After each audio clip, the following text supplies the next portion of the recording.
Paborito ko talaga ang coconut macaron sa Goldilocks, pero ang recipe nito ay dinagdagan ko ng cheese at saka walnuts. Tara, tingnan natin kung talagang masarap ito. Hi, I'm Dance, and this is my channel.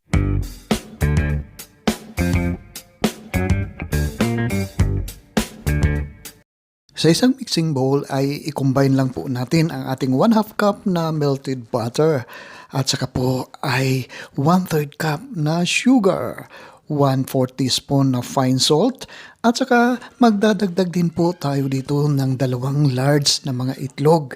Kailangan ay fresh na mga itlog ang ating ilalagay dito at pagkatapos ay imimikos-mikos lang po natin ito ng ilang sandali at magdagdag na rin tayo dito ng iba pang mga sangkap kagaya ng 300 ml o 1 big can na condensed milk. Ihalo lang po natin ito isabay sa ating paghahalo dito sa ating mixture o sa ating naunang mga sangkap dito. Halo lang po ng halo lang po ng halo hanggang sa mag-well combine po lahat ng ating mga wheat ingredients po dito. Huwag kalimutan ang 1 teaspoon na vanilla essence at hahaluin lang po uli natin ito ng hahaluin. Mikos-mikos, mikos-mikos, halo ng halo. At ngayon ay magdadagdag po tayo ng 1/4 bar na cheese at i-grate lang po natin ito.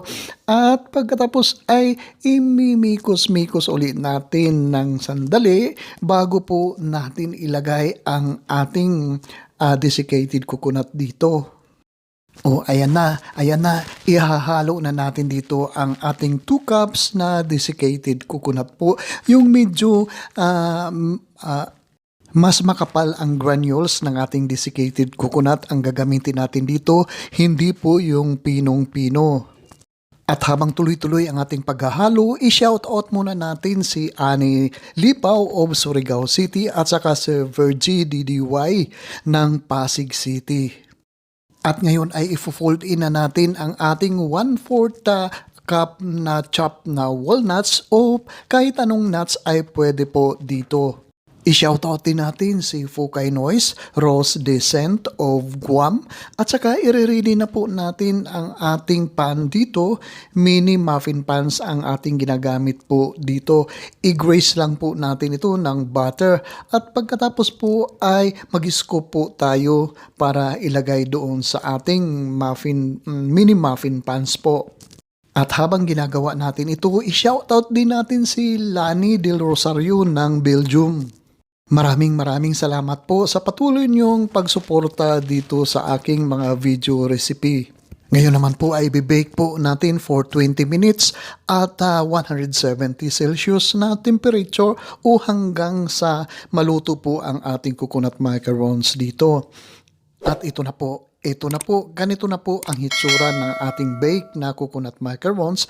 Palalamigin muna natin ito bago po natin ito i-mold para hindi po madurog ang ating macarons dito. Ito na po ay ipapak na po natin o i-arrange po natin sa ating platter para iserve po sa ating family o sa ating mga kiddos.